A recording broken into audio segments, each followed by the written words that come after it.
Directorate of Environment and Climate Change amadi Kakching Municipal Council na Kakching Bazar gi akobada single use plastic ki thingnabagi drive chathakhre. Drive aduga mari lenena Kakching Municipal Council ge Senior Chief Executive Officer Laishon Ramesh Singh lengakna single use plastic thingnabagi khongjang sangsilakliba asigi manung janba oina chatharakkiba drive aduda mafam kayadagi single use plastic ki polam sing fagat kibaga loinena file sing su thian ke hari.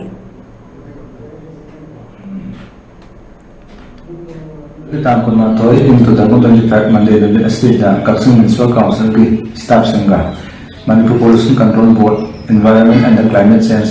District Administration amadi police kitin maloina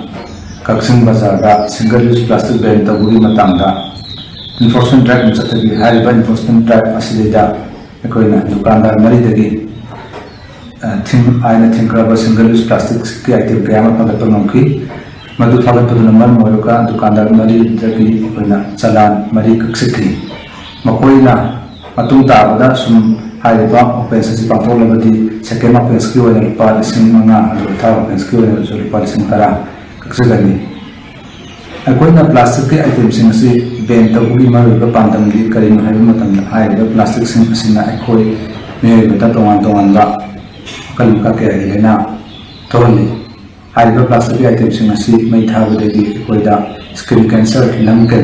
cancer aduga irritation sing su thon be aduna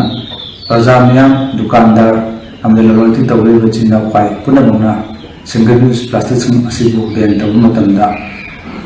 mateng pangina ba mayam kunda yang kamsi mai ke degi apil tawri